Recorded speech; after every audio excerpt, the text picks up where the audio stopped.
All right. Well, we got Manny, but we lost Ents.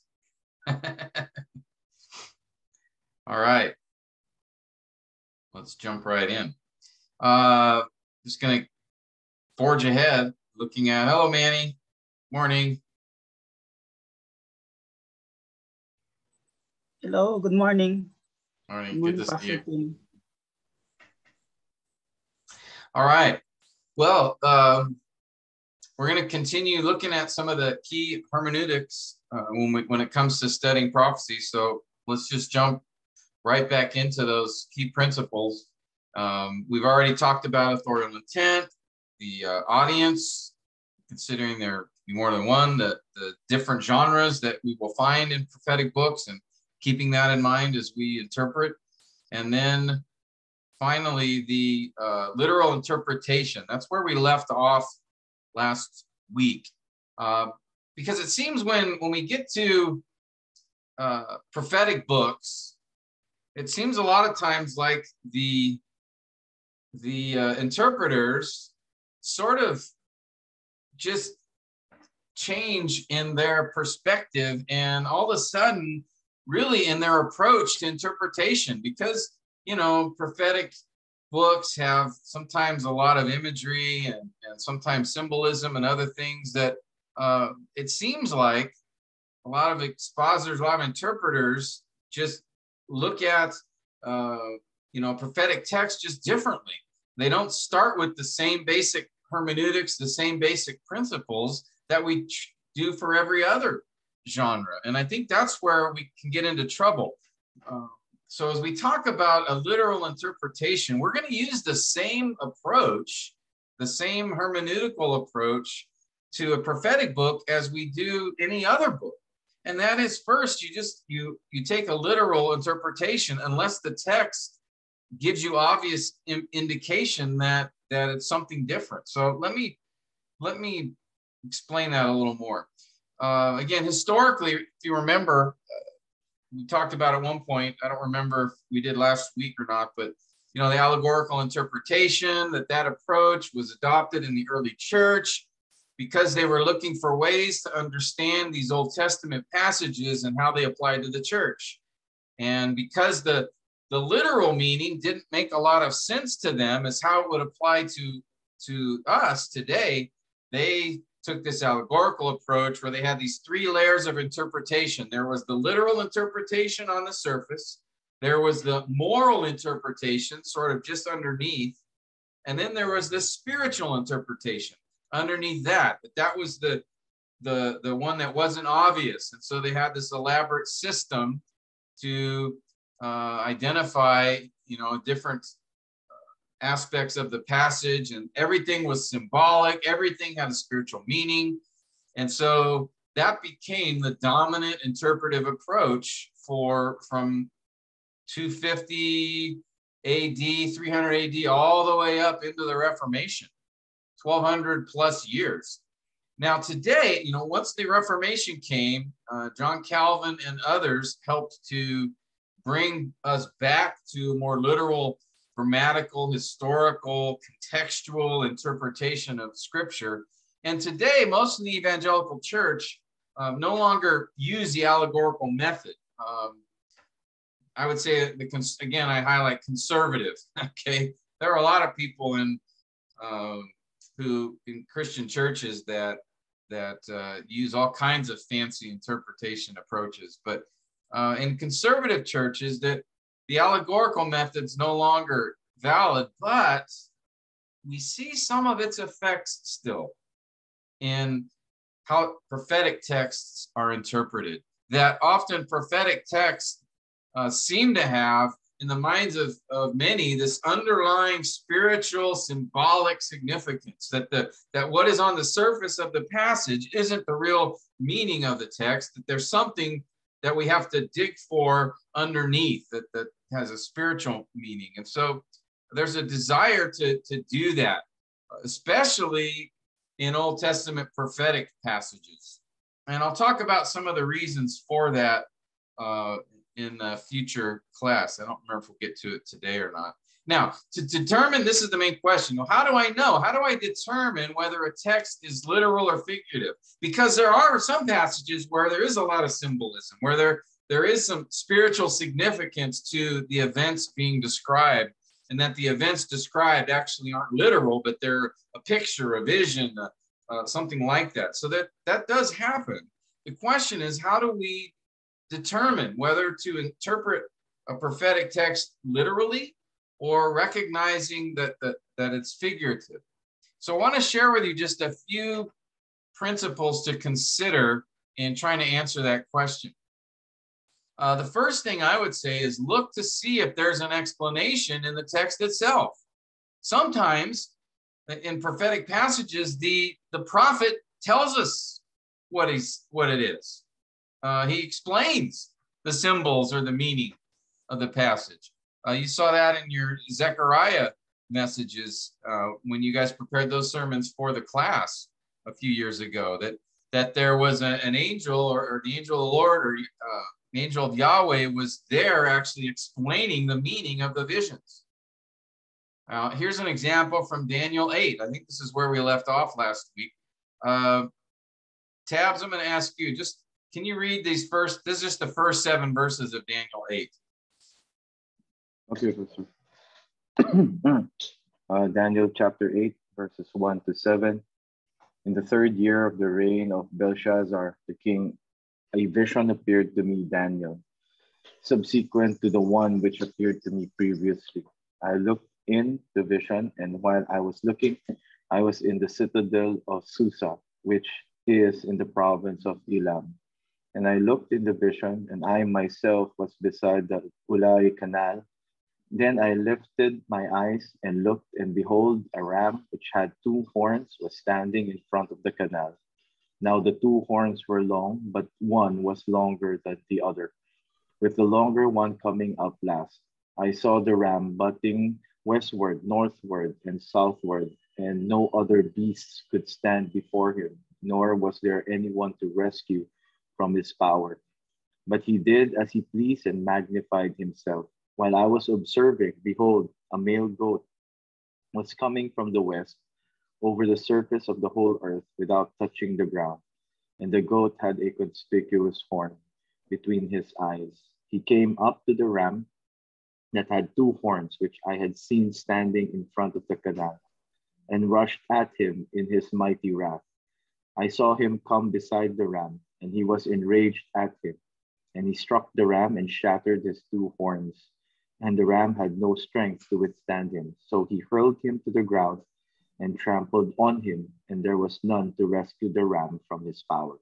Okay, and I could have had you keep going. Other beasts were described in the next few verses after that. There was a small horn, and he's talking about that, and there's angels talking. So there's other stuff that happened. I just had you read these few verses. Now, as we read this passage, we have to ask, okay, should we be interpreting this literally or figuratively?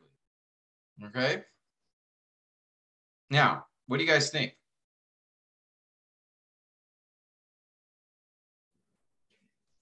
It's a vision, Pastor. So okay. Figurative. Good. First, notice he says, I looked in a vision. All right. So that's a big clue. All right. That he's getting an image of events taking place, but they're not actually happening in reality. It's a vision. All right. Now, it could be a vision of the future, though, where those events are literal events, right? Okay. So just because it's a vision doesn't mean it couldn't be literal. Again, remember, John in Revelation was shown a vision, but he was shown a vision of actual events taking place. So, but this is a clue. Okay, we're in a vision now. So that's going to identify, guide us a little bit. Now, notice, by the way, before we talk further, I'll ask you guys in a minute. Notice he says, in the 3rd year of the reign of Belteshazzar, the king, a vision appeared to me. There's the word vision again. And I was looking while I was in the citadel of Susa. Okay, where's Susa, guys? You remember where's Susa? Persia. Persia. Good. Okay. So we're given this reference here. Now, should we take those literally? Yes, Pastor Tim. Yeah, okay. He's just describing, he's given us a date and a place. He's given us a setting, all right? And then he has this vision. I lifted up my eyes and looked. By the way, a vision is different than a dream. A vision is he's awake, all right? He's not dreaming here.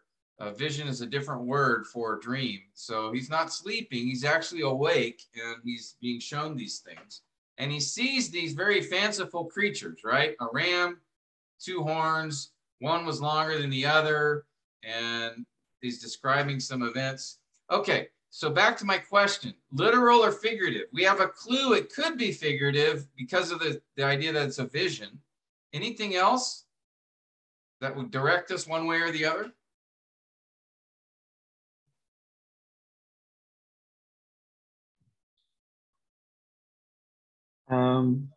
Doesn't make much sense, Pastor Tim, if we interpret it literally.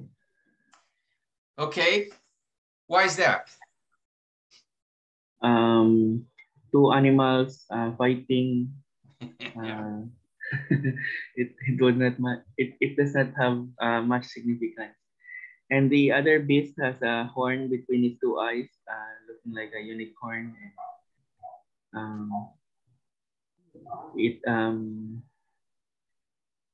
Yeah. As far as we know, we do not have a creature like that unless it is probably mutated.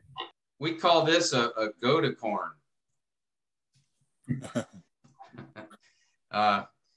Joke lang. I don't know what it's called. Yeah. So one, this would be a strange vision, like of animals fighting. So why would God be showing Daniel animals fighting?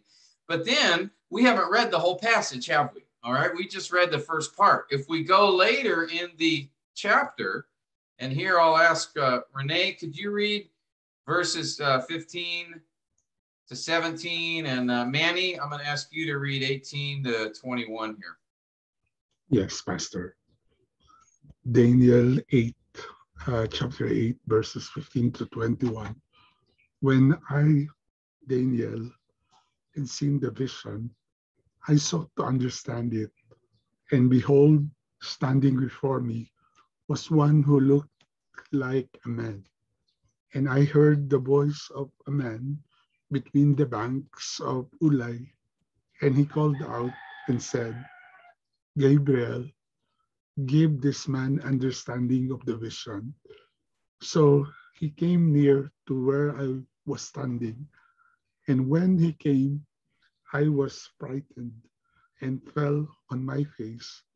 But he said to me, Son of man, understand that the vision pertains to the time of the end. Okay, Manny? Verse 18. Now while he was talking with me, I sank into a deep sleep with my face to the ground.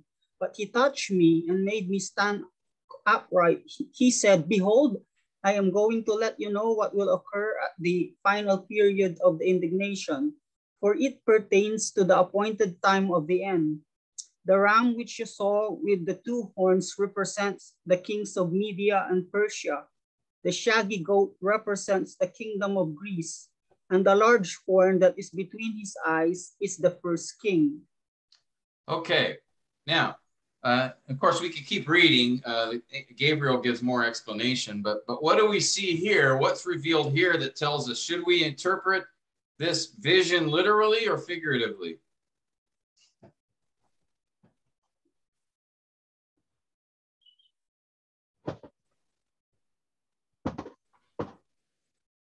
Manny, what do you think? Pastor, the vision has a literal explanation here, Pastor. So, yeah, the explanation is literal, but as far as the vision itself, with the rams fighting, and was that a literal scene, or was it representing something else? Was it figurative in that sense? Is what I'm. It's figurative, Pastor Tim. Yeah, how do we know that? because we're given a literal interpretation, Pastor. For if it is not, for if if the vision is to be interpreted as literal, then what? Why would we be given a literal interpretation, right? Yeah, nothing deep here. I'm not. You're exactly right, man. We know this is a vision that is figurative, because the Daniel says, I sought to understand it, and I heard the voice of a man, and it said, Gabriel, give this man an understanding of the vision. So he's going to explain the vision. And then in the explanation, he says, okay, the ram which you saw represents the kings of Media and Persia. Okay, well, boom, there it is. The vision's explained. Yes, the ram is not a literal ram that, it represents something. It's a symbol. And the goat is the kingdom of Greece, another symbol. The large horn between his eyes is the first king of Greece, which we know now who that is. Who was the first king of Greece? The empire. You guys remember? Alexander. Yeah, Alexander the Great. Okay, so here we recognize that this vision's being explained, and yes, it is full of symbolism. And we know that because the author tells us. So a lot of times, you'll know if a vision's meant to be taken literally or figuratively. Just keep reading. Sometimes it's like in the vision, it's explained. Revelation 12 is another example. It's describing the dragon and the woman and the child, right? She gives birth to. And you're thinking, okay, was this a literal scene that's being described, or is it symbolic? And Revelation 12 tells you it's symbolic. It tells you the dragon is Satan, the woman is Israel, and the child is the Messiah. And it was an allegory there. And we know it's an allegory because the text says it is. Here's the same thing. This is an allegory where we have these symbols that represent nations in this case. And a symbol that represents a person, the large horn, the goaticorn. All right, the goaticorn is Greece, and this horn is Alexander the Great. And then there's more explanation as the vision proceeds. But that's the first principle, really, of look to see if there's an explanation in the text itself. Okay, so that should be obvious. That as you're reading a passage, if the prophet gets this vision, and then there's a person there explaining what the vision means, it's like, okay, the vision was symbolic of something else. Okay, Zechariah 4, right? If you remember the picture of the oil going to the lamps, and there's these two olive trees feeding the oil, and it's this picture, it's an image, a vision that represents something else, and it's explained. Okay, so a lot of times in a prophetic text, is it literal or figurative? Well, just keep reading, and sometimes it'll show itself by how that prophetic utterance, that description, a vision or whatever it is, see if it's explained. Now, what if you don't have that? Let's say you do have a description, like in Revelation 11, you have the two witnesses. Are those two guys literal or not? Or do they represent something? They could represent something, right? Just like here, the ram and the goat, the goaticorn and the ram, they represented something. So certainly God does that at times. He will give pictures of the future, and those pictures may be symbolic. Okay, so certainly if we're reading Revelation 11 and the two witnesses, we could ask, are those witnesses literal people or not? Well, look in the context. And my second point, my second principle is, first, if the explanation of the future events is not given in the text, then assume it's literal. Assume it is describing literal events. Okay? Assume that unless there's some other clue in the passage that would tell you otherwise. Okay? For example, in the first passage, we could say, okay, I'm going to assume this is literal. But then as you're reading through, you go, oh, the ram is not literal. It's a symbol. It's a symbol of the Medes and Persians. So in the text, it explains it. It tells you, okay, these aren't real creatures. It's not a real event. What they do, that they're representing something. It's an allegory. All right. So the text tells us, but always assume that the passage is literal unless there's something in the context that would indicate differently. So when we look at Revelation 11 and it speaks of these two men who perform miracles, who speak for God, who die and then are raised again, assume that's literal unless there's something in the text that would tell you differently. Okay? In Zechariah 14, when it describes Yahweh's feet resting on the Mount of Olives, and it mentions Jerusalem there and that he'll rule from Jerusalem. It talks about the Mount of Olives. Do we take Jerusalem and the Mount of Olives, the Jews that are mentioned, is that all figurative or is that literal? Well, start with the assumption it's literal unless it doesn't make sense. Somebody, I think it was Manny, I can't remember who, said that that vision in Daniel 8 doesn't really make sense if it's literal. Right? A ram and a goat fighting, and what is that? So if the literal sense seems illogical or very improbable, then it could very well be a figurative. But if you have literal places mentioned, then assume again that the vision or the prophecy is literal. Again, unless something in the text tells you different. Look for clues of figurative language, such as metaphors or similes, hyperbole, right? Remember the words such as like or as, right? If you see someone saying, I looked up and saw, something like, a lion, like if you see the kind of figurative language, then perhaps that might be indicating that the prophecy is figurative.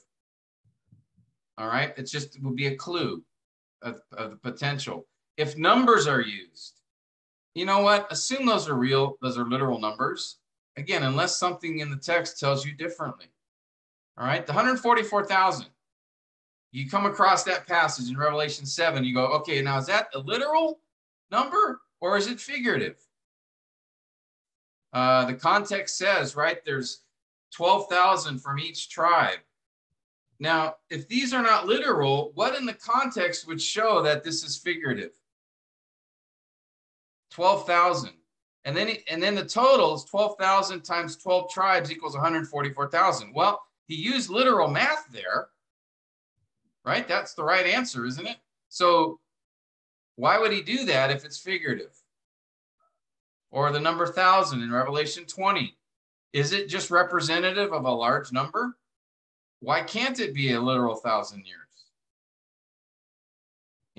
When the Judah was taken into exile in Babylon for how many years? You guys remember? 70. 70 was the prediction, right? Was that fulfilled literally? Yeah, it was.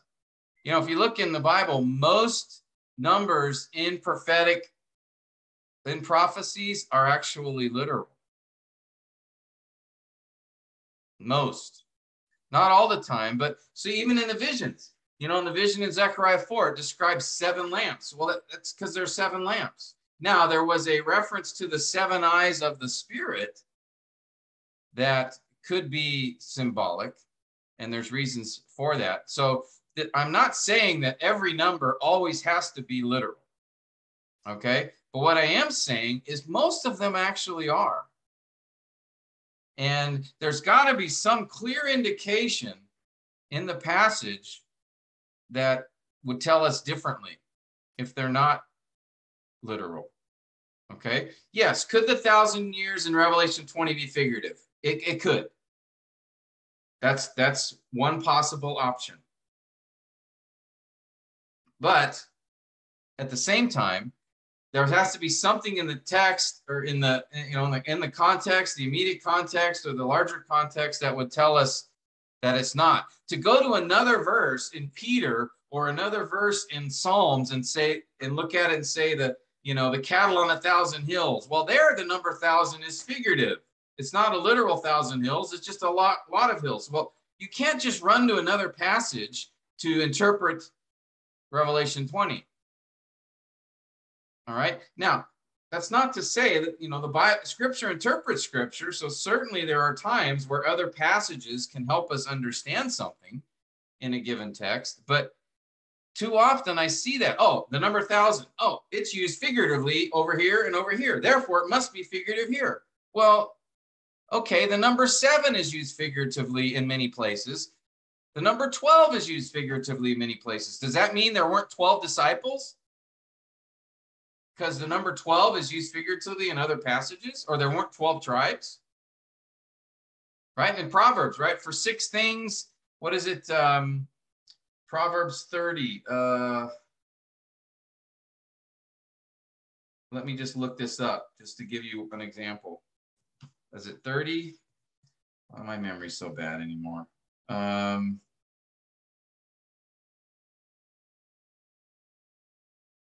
No, it's not that one. Give me a second, guys. Let's see here. Oops. Okay, here's an example. Let me show you. Okay. Somebody read for me, please. Well, I'll read it. It's only one verse. There are 6 things which the Lord hates, 7 which are an abomination to him: haughty eyes, a lying tongue, hands that sheds innocent blood. Now, if you count, how many things does he mention here? Anybody?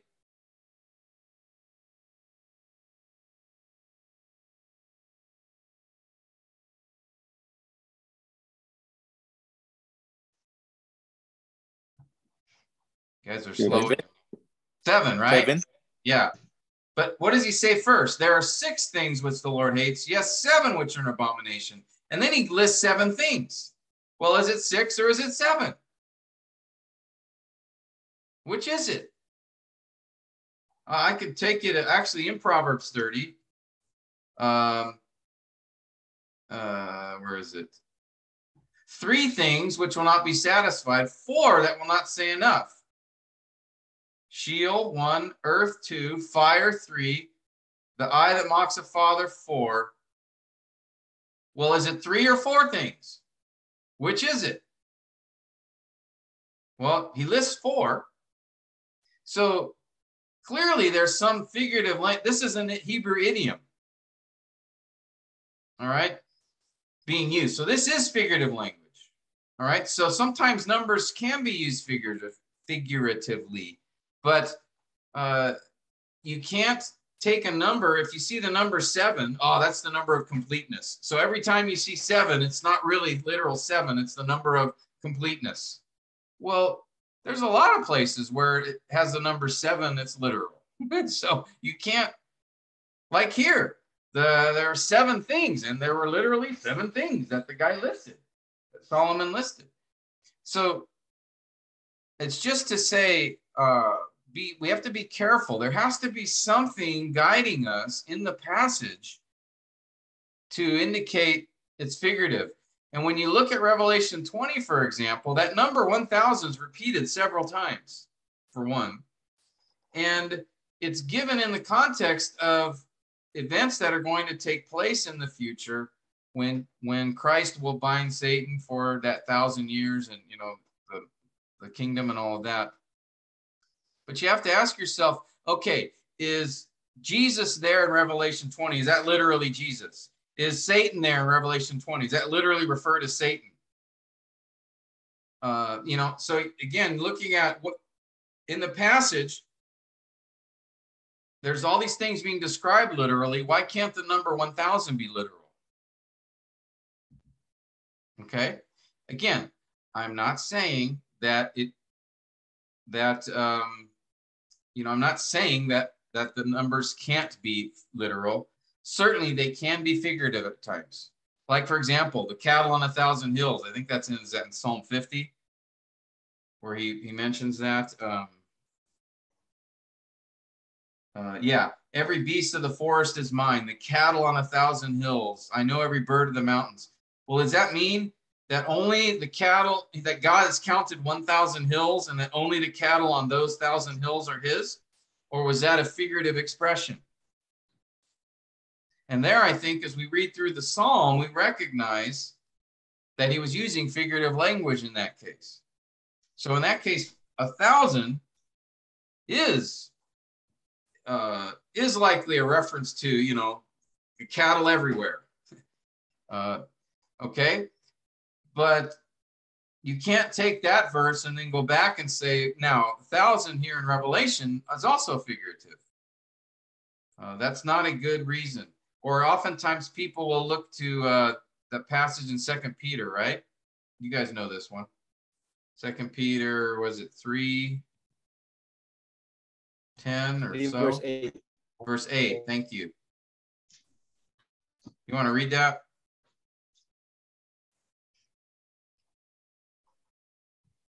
Whoever said that, verse 8. But do not let this one fact. Yes, Pastor, verse 8. Yeah. Do not let this one fact escape your notice, beloved, that with the Lord 1 day is like 1,000 years, and 1,000 years like 1 day. Okay.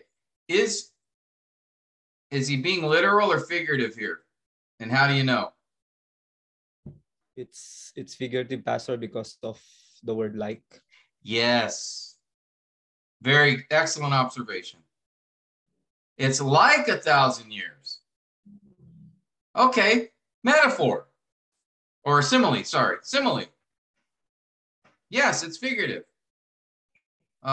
He's not saying that a day, one 24-hour period to God is 1,000 years. Therefore, God has lived, you know, however many, you know, days times 1,000. I mean, that's not what he's saying here at all. He's using figurative language. And we know that because he says it's like 1,000 years. It's like a day. Okay. But when you get to Revelation 20, notice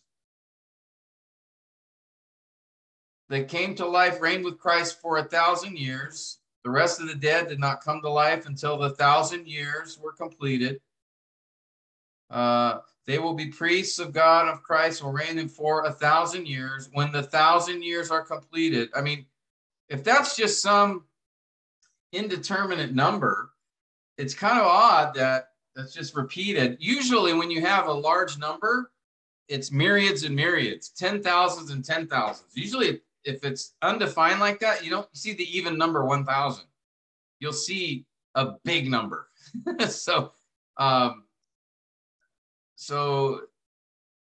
just, in my mind, take numbers literally. Notice here even, 144,000. Harris, you want to read, just read the first verses 4 to 7 there. And I heard the number of those who were sealed, 140,000, sealed from every tribe of the sons of Israel. From the tribe of Judah, 12,000 were sealed. From the tribe of Reuben, 12,000. From the tribe of Gad, 12,000. From the tribe of Asher, 12,000. From the tribe of Naphtali, 12,000. From the tribe of Manasseh, 12,000. From the tribe of Simeon, 12,000. From the tribe of Levi, 12,000. From the tribe of Issachar, 12,000. From the tribe of Zebulun, 12,000. From the tribe of Joseph were 12,000.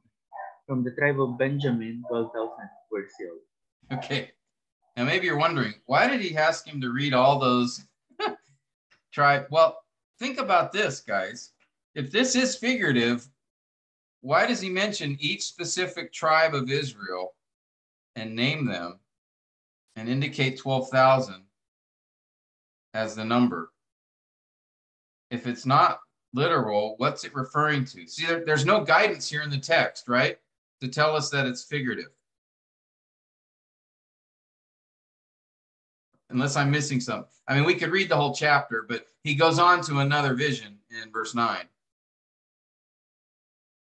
But here, he mentions each tribe, and there's no guide or indicate. So what does each tribe represent if this is figurative? If this is something in reference to the church,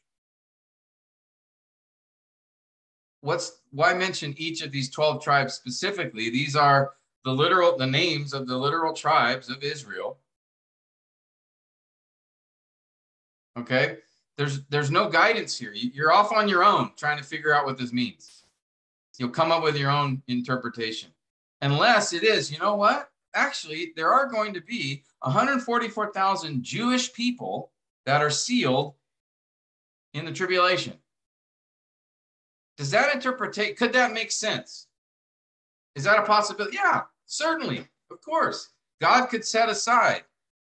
And some believe this is actually the fulfillment of Romans 11, by the way, that all Israel be saved. I have to think about that myself. But basically, though, each of the 12 tribes of Judah, could this be that actually 12,000 Jews from each of these tribes is sealed in the tribulation? Yeah. Right. That's not that wouldn't be unusual or impossible, I should say. It would be unusual. 12,000 exactly from each tribe. That's a unique, but doesn't mean it's not possible. And again, 12,000 times 12 equals 144,000. So all I'm saying is, okay, if I'm reading this passage, I'm going to start with the literal interpretation, unless there's something that tells me or gives me a clue or guidance that maybe this is figurative. All right, so that's my recommendation to you as sort of the default. I'm not negating or denying that there are figurative, symbolic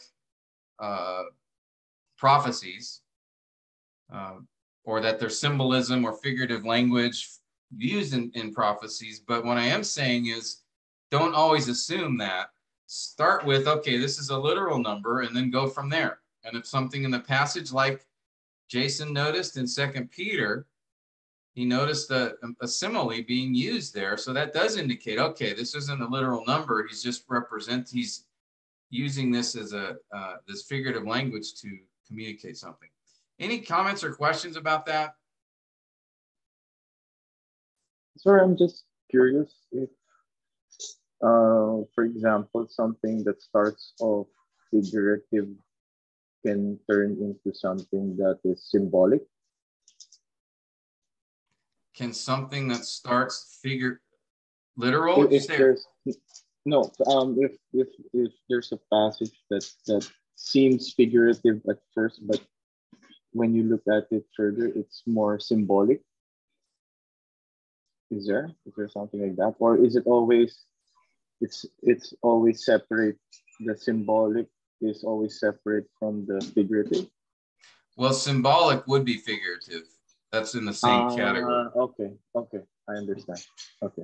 Figurative just means what is being described or explained is not the literal meaning of it. That the literal meaning is something else. Okay. And so symbols can be used to do that as well. Okay. So the question is just literal or figurative. Now, within figurative language, there could be symbolism involved. Okay.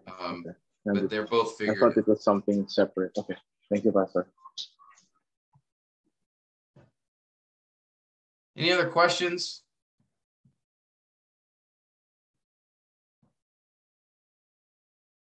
This is, I think, important, and will keep you from going off into fanciful explanations if you just start with the assumption, okay, I'm going to assume that what's being described here is literal. That's my baseline, and then I'll go from there. That doesn't mean that it always is literal, but I was going to, now there's something literal always in the explanation, even if the vision's figurative, symbolic, it does represent something literal, as Manny pointed out in that vision in Daniel 8. The ram and the goat, those were figurative. They're real animals. They had some strange features, but those animals were representing something else. And what they represented was literal. So the ram represented Medes and Persia, right? And that's a literal kingdom. And the goat represented Greece, a literal kingdom. And the horn, the large horn on the goat horn, represented the king, first king of Greece, literal. Okay? So the meaning is literal. Now, the way you get to that meaning could be figurative or could be literal. Like the two witnesses, I believe, are literal. They're two literal men there. There's no symbolism going on. There's going to be two guys in the tribulation who speak for God and can perform miracles, and then they're killed, and then they rise from the dead. Was it 3 days? Those are all literal events that are going to take place.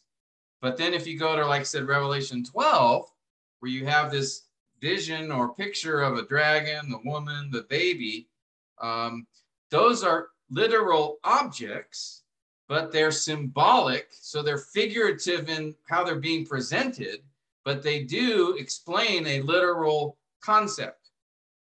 You follow me? So a woman's literal. There's such a thing as a woman who can have a baby. Dragons, I believe dragons did exist, okay? There's lots of evidence of that. So those living things are real, but in that picture, that's an allegory that's not real, but it's meant to represent something else that is real, which is Satan, Israel, and the Messiah. So what we'll find, this is another thing that's important, right? In the prophecies, in the visions, and all these things, the meaning of it will be literal. There's something literal at the end, okay?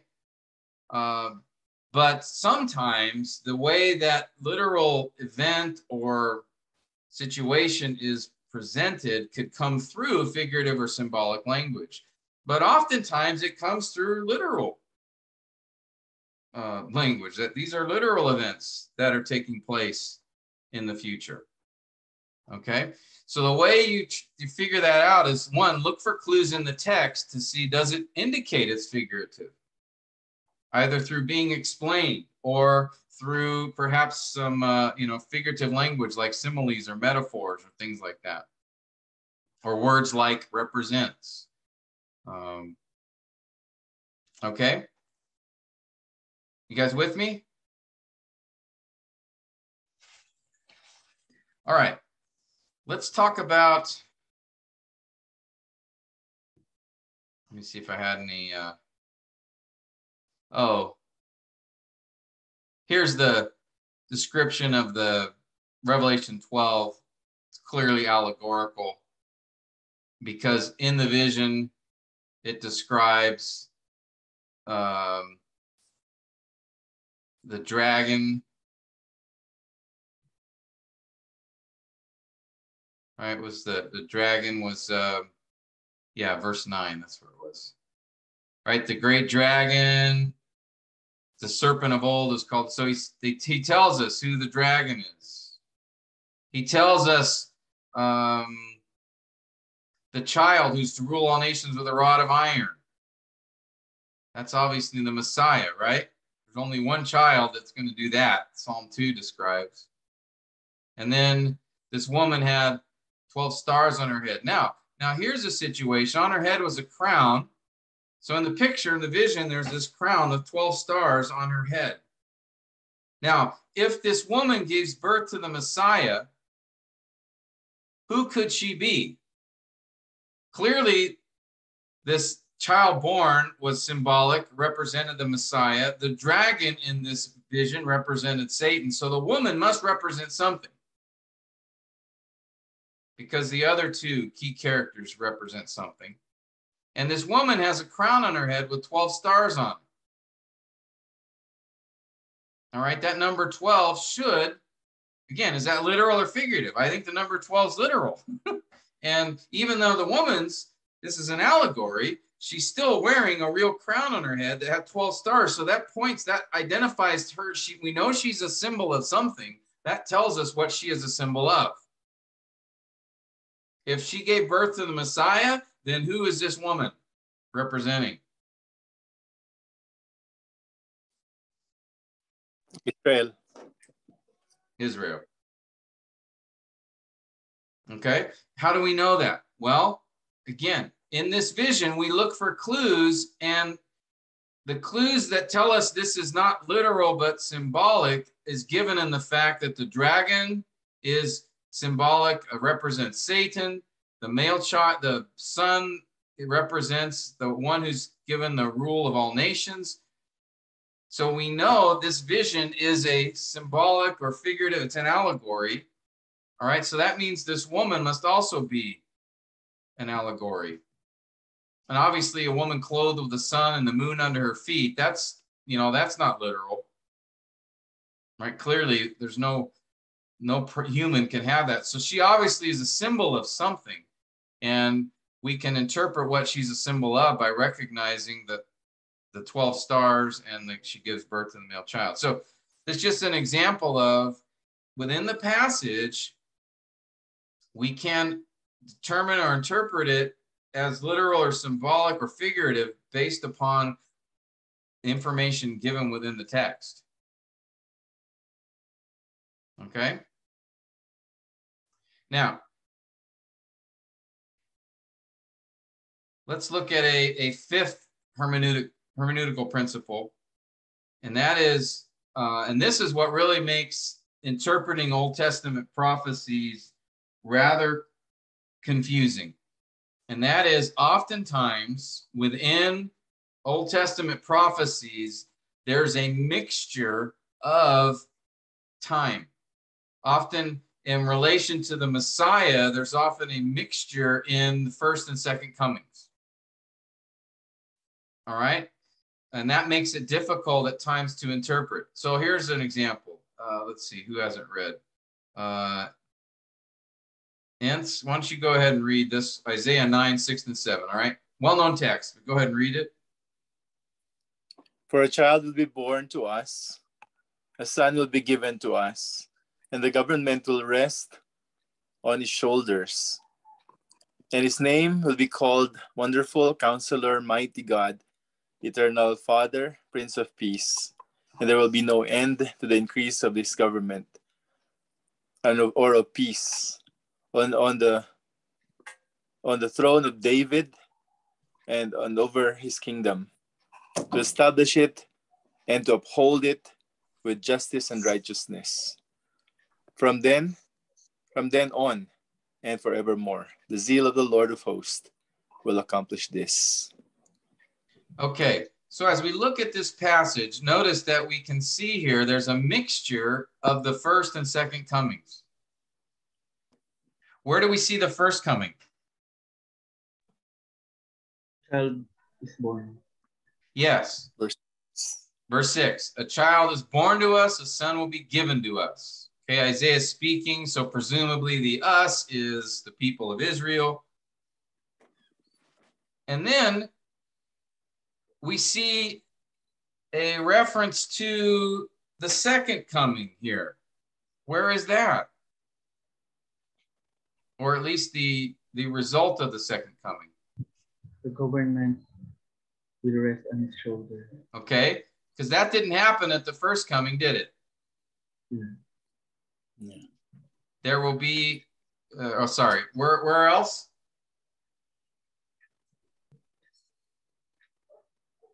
Do we see a reference to the second coming?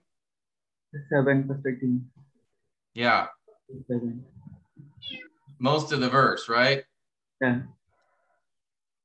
Okay. So no wonder the Jews were confused that Jesus did not establish his reign at the first coming.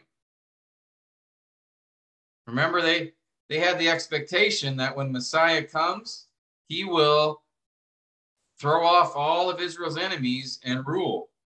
And so they expected that of Jesus, right? No wonder they did, because there are verses like this one that seem to indicate all of that's going to happen at the same time.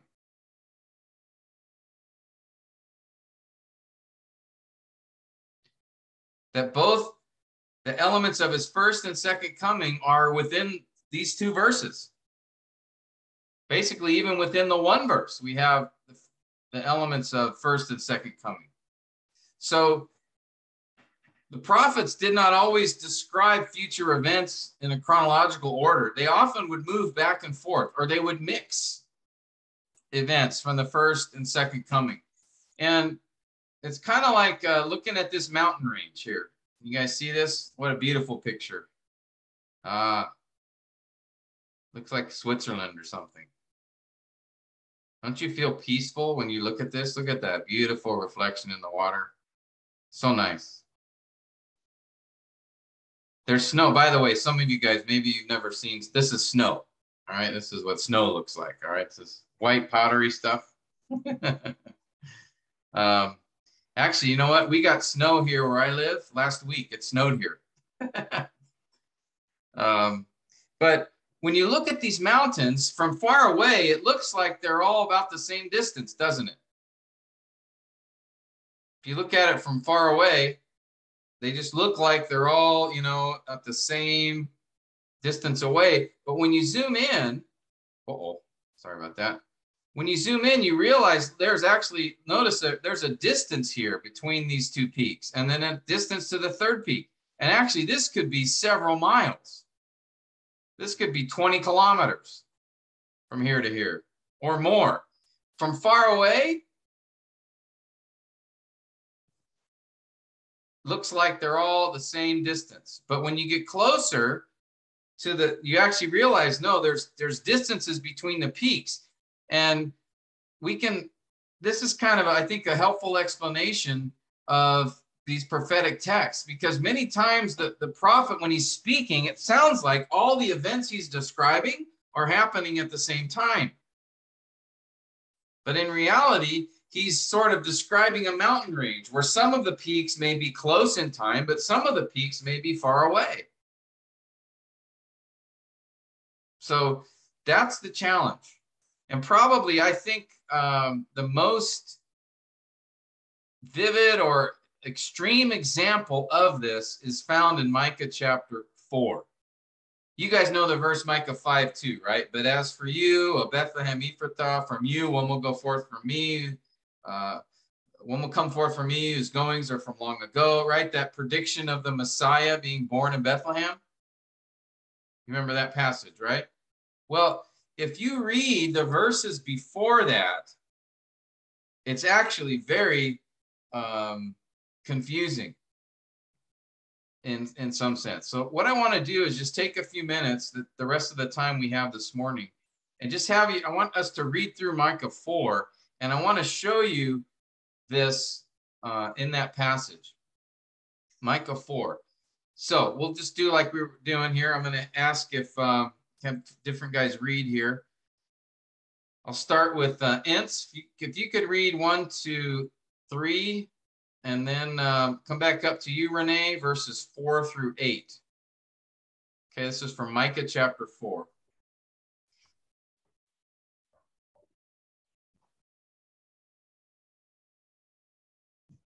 Start with you, Micah Ince. 4, 1 to 3. Yes, sir. And it will come about in the last days that the mountain of the house of the Lord will be established as the chief of the mountains. It will be raised above the hills, and the people will stream to it. Many nations will come and say, "Come, let us go up to the mountain of the Lord, and to the house of the God of Jacob, that he may teach us about his ways, that we may walk in his paths. For from Zion will go forth the law, even the word of the Lord from Jerusalem.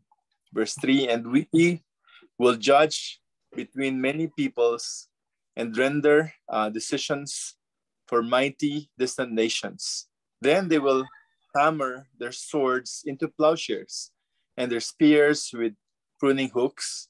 Nation will not lift up sword against nation, and never again will they train for war. Each of them will sit under the vine and under his fig tree, with no one to make them afraid. For the mouth of the Lord of hosts has spoken, through though all of the people walk each in the name of his God.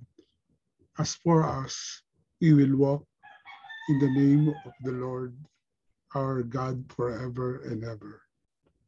In that day declares the Lord, I will assemble the lame and gather the outcast, even those whom I have afflicted. I will make the lame a remnant and the outcast a strong nation. And the Lord will reign over them in Mount Zion from now on and forever.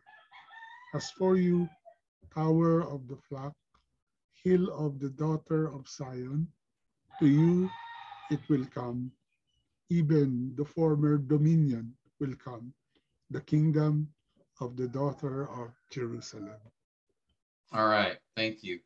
So as we look at these verses here, Micah's describing future events. Notice he says in the last days.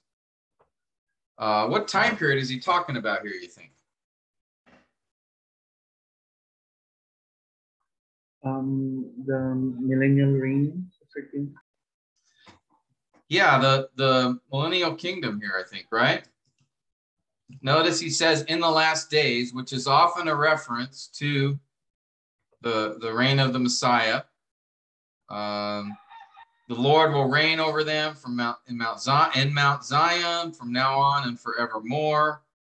Okay, so it's describing that verse 6, he says, in that day. So again, that kind of language is speaking of the future messianic kingdom. I should probably put that more specifically. We don't know that it's millennial yet, right? We don't know that till Revelation 20. But so staying within the text, the messianic kingdom. All right. So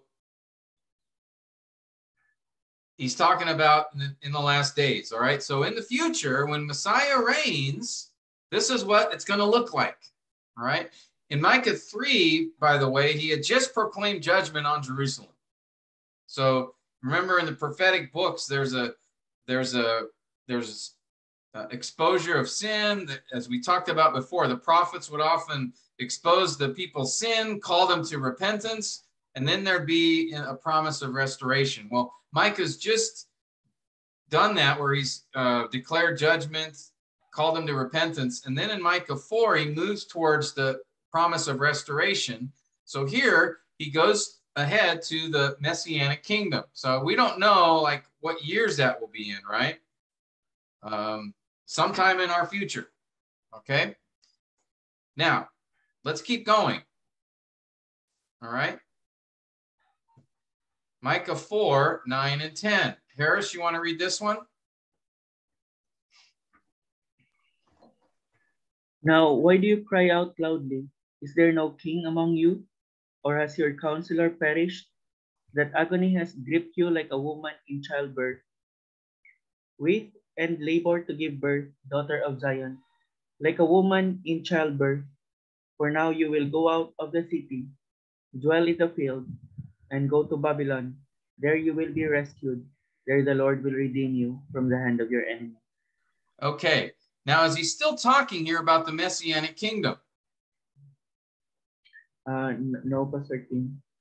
Yeah, this is not the messianic kingdom, right? Because here, how do we know that? They will be driven to Babylon. Yes, because the people will be taken into captivity, right? And here you mentioned it, Babylon. So he's not in the Messianic kingdom anymore. What is he now describing here in these verses? What event? The return of the exile. Well, they're going to go to Babylon, right? They're going to go out of the city to Babylon. Yes. The exile. Yeah, here he's describing the Babylonian exile, which began in 605 BC. Micah prophesied about 100 years before that. Okay, so Micah's time, if I remember correctly, I have to go back to our chart. I think Micah was he around 700 BC or 774? I can't remember, somewhere in there. Okay, you guys can look it up and confirm that. But here now in verse 9, notice he says now. That's a timestamp. Why do you cry loudly? Well, wait, what you talking about, Micah?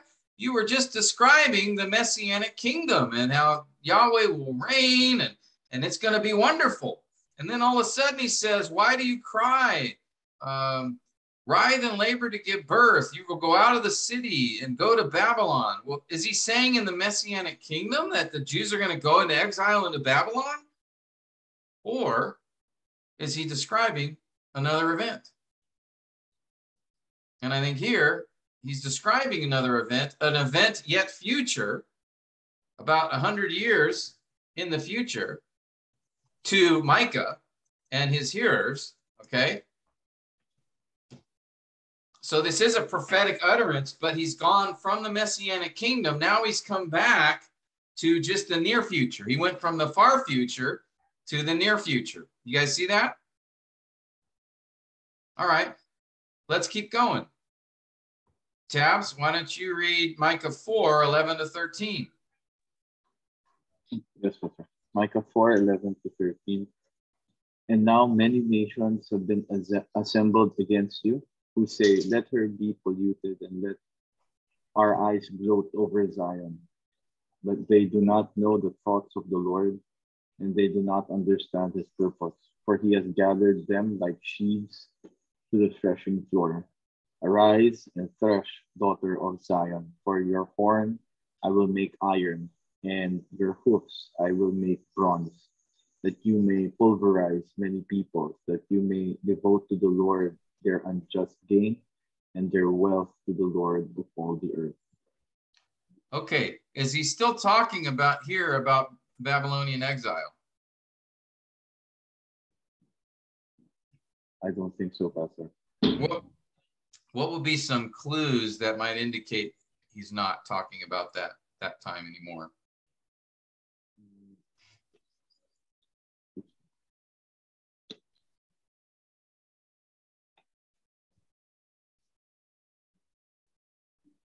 It's like there's a battle that's about to happen, Pastor. Yeah. Notice first the word now. Okay, so that's usually a time indicator of something shifting. And many nations have been assembled against you. Now, did that take place in the time of Babylon? Was it many nations that had assembled against Jerusalem or just Babylon? It was just Babylon, Pastor. Yeah, at least as it is described in Kings and Chronicles, it was the Babylonians. So here, though, now many nations have been assembled against Jerusalem. But notice it says God has gathered them like sheaves to the threshing floor. And then he says, arise and thresh, daughter of Zion. So here are the people of Judah, or are the Jews being attacked, or are they the ones attacking? I think they will be the ones attacking, Pastor. Yeah. Or So in this case, verses 11 to 13, they are not victims, they're actually victors. Okay? So the Jews are not victims here, but victors. And Babylon it's not just Babylon that has gathered, but many nations. Now, what does that remind you of? When did many nations gather against the people of Israel and were defeated?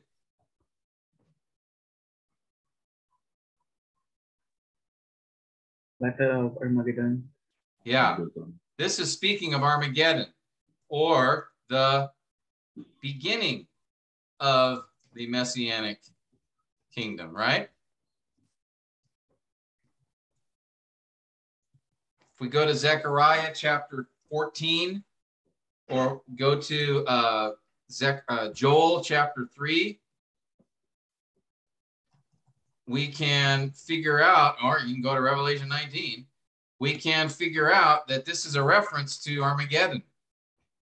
When the nations have gathered around Israel, around Jerusalem, because notice it's still Zion here, right? That's the city of David. So it's talking specifically, the nations have gathered around Jerusalem, but this time they will be defeated. And that's exactly what we know will happen. So now we're at the beginning of the Messianic kingdom.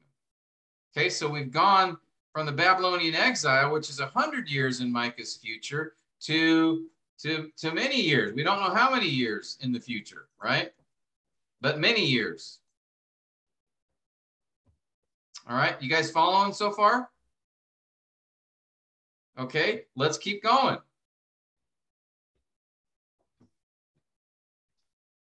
Micah 5:1.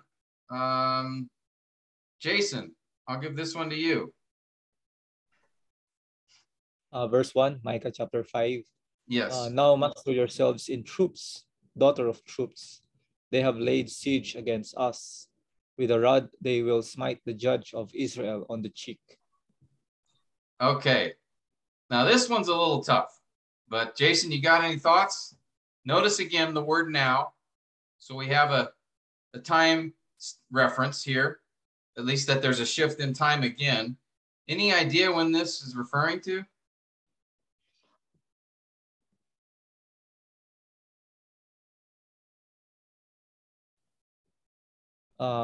It can refer to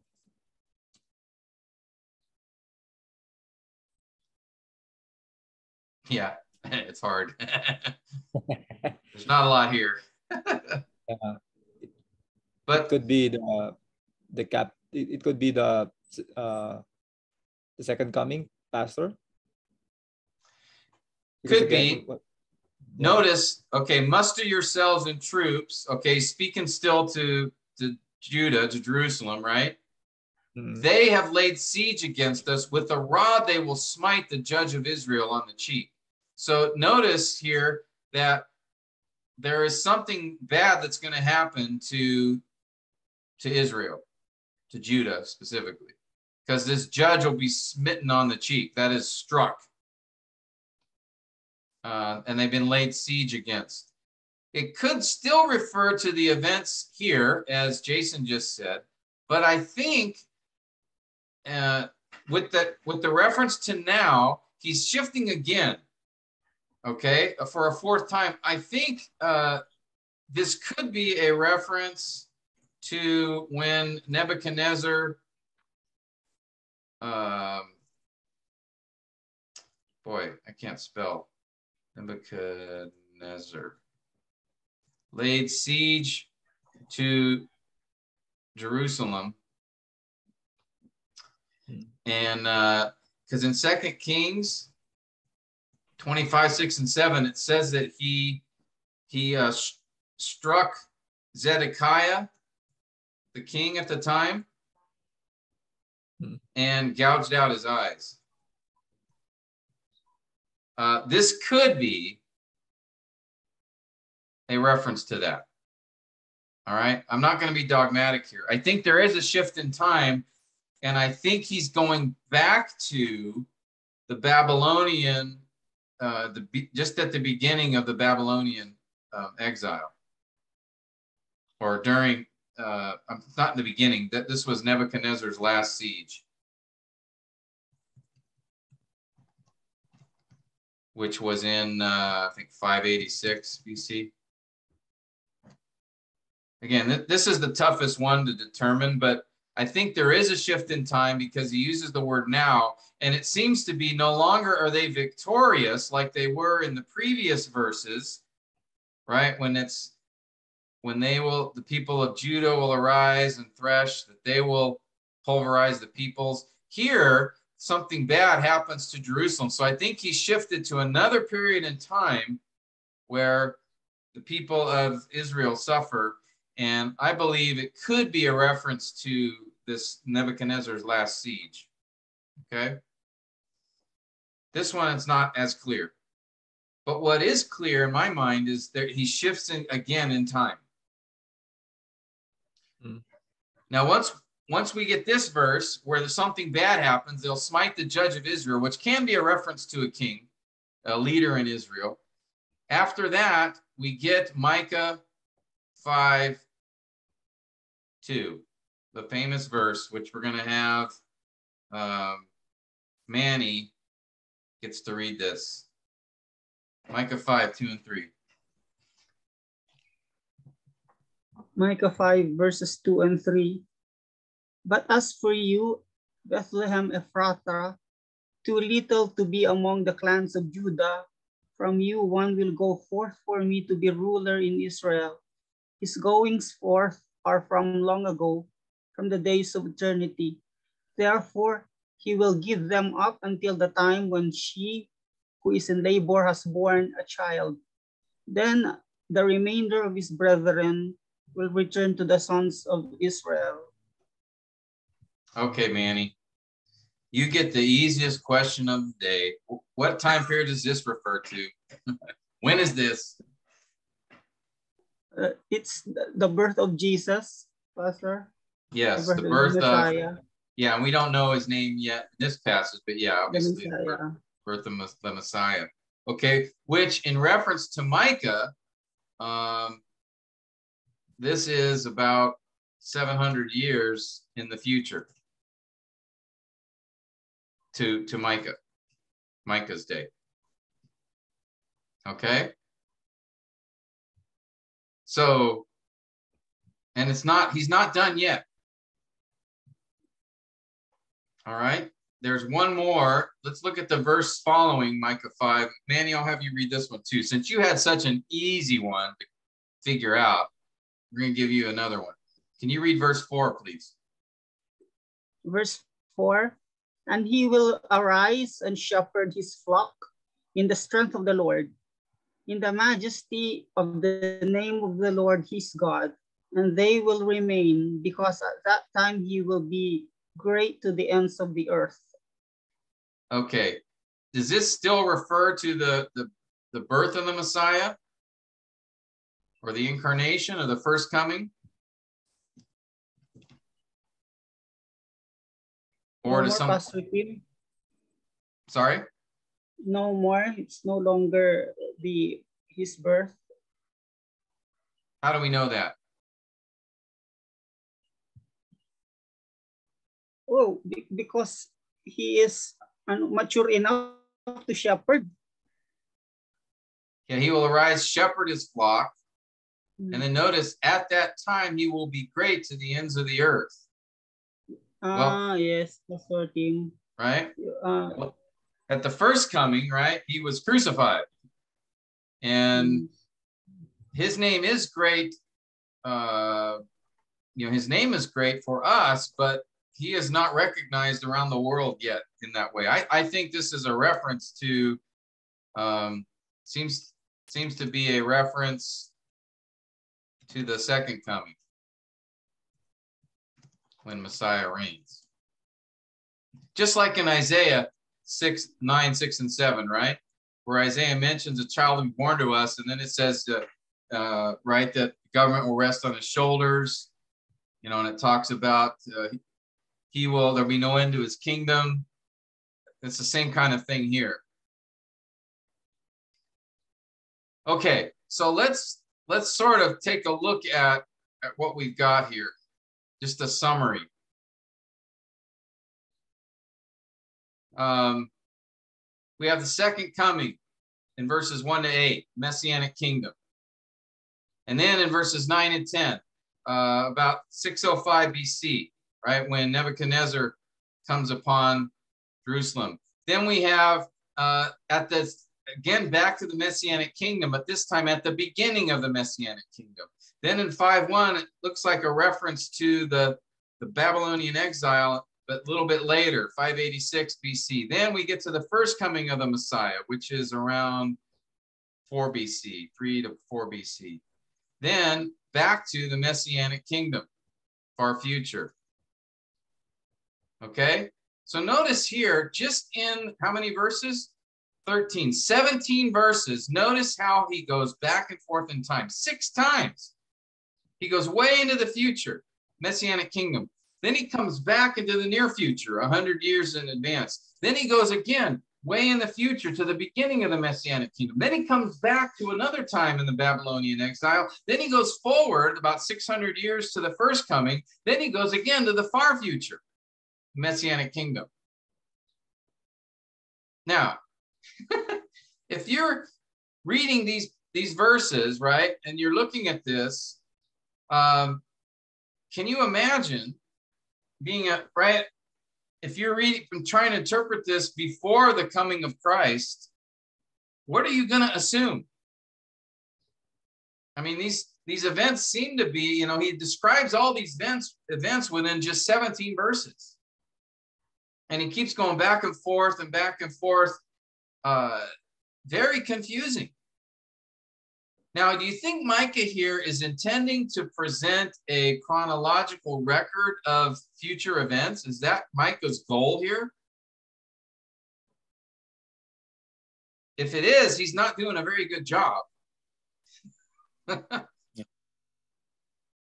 I think this passage is an excellent example of a couple of things we have to remember when it comes to Old Testament prophecy. One is that oftentimes future events can be mixed together. And boy, do we see that here, don't we? All of these are future events future to Micah's day. Whether it's 100 years, 120 years, 700 years, or all the way into the Messianic kingdom. But notice here, even that, he doesn't, you would think he would have done this chronologically, right? You would think he would have started, if he's going to speak of, if prophecy is just about describing future events, then he should have described the Babylonian exile first, and then later in the Babylonian exile second, and then the Messianic coming third, and then the beginning of the Messianic kingdom fourth, and then the Messianic kingdom, like that, right? That's a chronological order.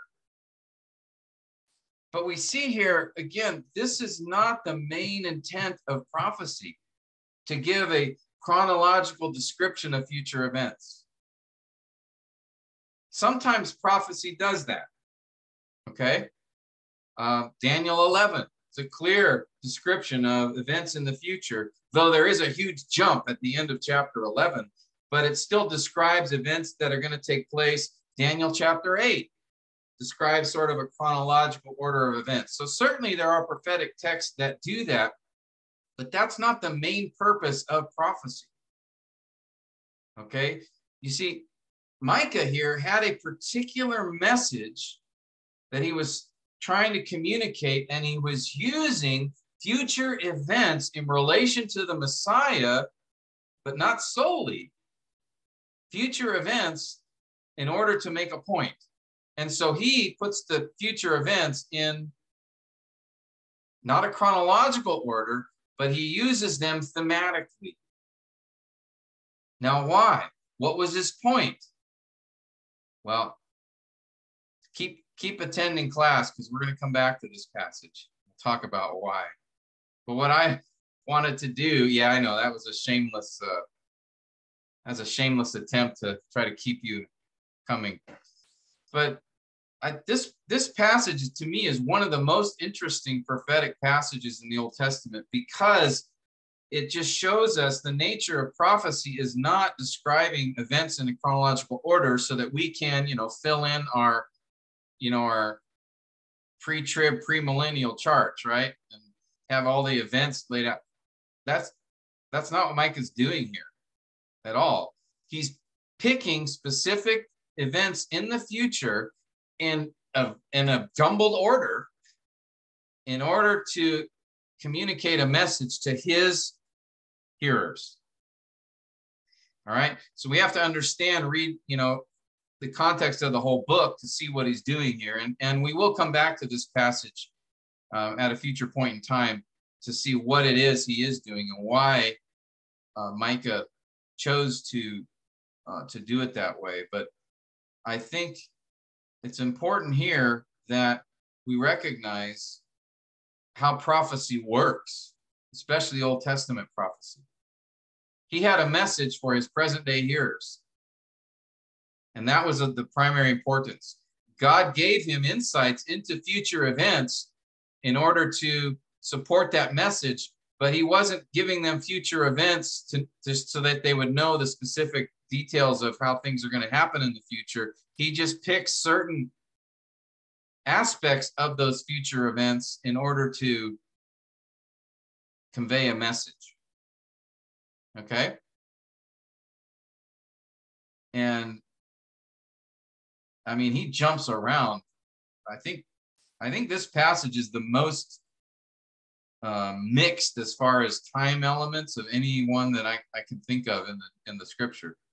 Because within 17 verses, he bounces around to 6 different time periods. And it's very, very confusing. Like I said, imagine that you're a rabbi trying to interpret this, and especially in Micah's day, you'd have no clue.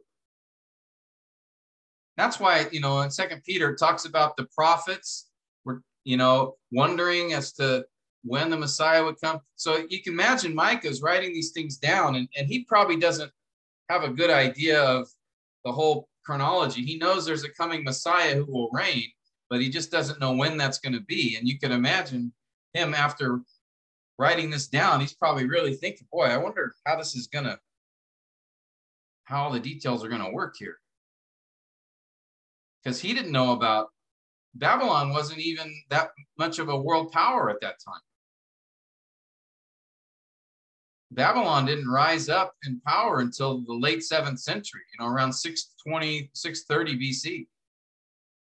70, 80 years before Micah or after Micah. So Babylon wasn't even a large power at that time. Assyria was, right? Egypt. So, how did Babylon fit into all of that? So there's I'm sure a lot of questions that he could have had, but his message was focused on a particular theme, and these future events, which he refers to, are connected to that theme. All right. So those are 2 things that I want you to take away from this. One is that again, prophecy, when prophecy is given, always the way to interpret it is to figure out what is the point of the prophecy, how does it connect to the message of his sermon. And secondly, don't always assume prophetic texts are going to give you things laid out in a nice, neat chronological order. All right, they won't necessarily do that. All right, questions on that? It's a long illustration, but hopefully gives you a little bit of insight into the nature of Old Testament prophecy.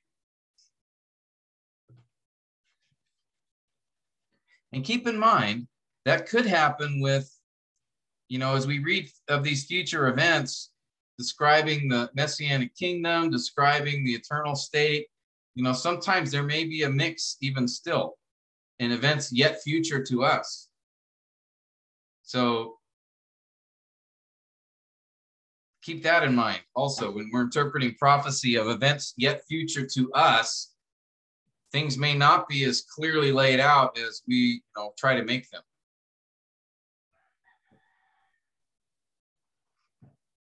But it's a lot clearer than poor Micah in his day, right? I mean, at least a lot of those things have happened where we have more clarity as to even events future to us. But yeah, it's still a challenge. Comments or questions, guys?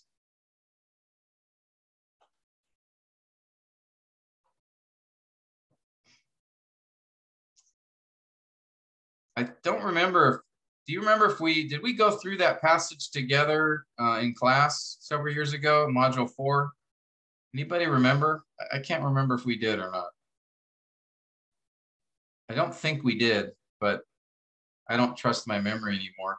Had any of you guys really thought about that passage before, seen it that way, recognized that the different shifts in time like that with Micah? Or was that okay, I was hoping to, just show you something that maybe you hadn't had a chance to think through before. There's a lot there, and I do want to talk about what Micah's doing and why. We'll get to that when we talk about contextual flow, the author's flow of thought. So it's coming. It won't be too far in the future, but not like as far in the future as, Micah's prophecy, but we'll see. All right. Any final thoughts? Jason, how'd the Warriors do? I think they won, Pastor. Oh, okay. No, Pastor, actually, I appreciate the lesson today because I observed that from the past days, we had also training for our leaders. And most of our attendees now have this background. They're Pentecostal, charismatic, and they use some, figurative passages like that in 2 Peter chapter 3, verse 8, about the 1,000 years. And they kind of mix it all up, and they use 1,000 to number the days of God, like that, and even to number the coming of Christ. So we really need to be discerning, and also to be humble to correct them with regards to proper interpretation of the Word of God. So just like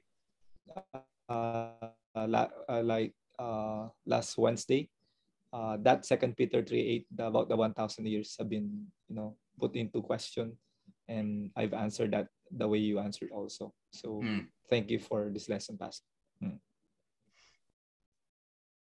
Good. Thank you for letting me know. But Warriors won. Yeah, Warriors won.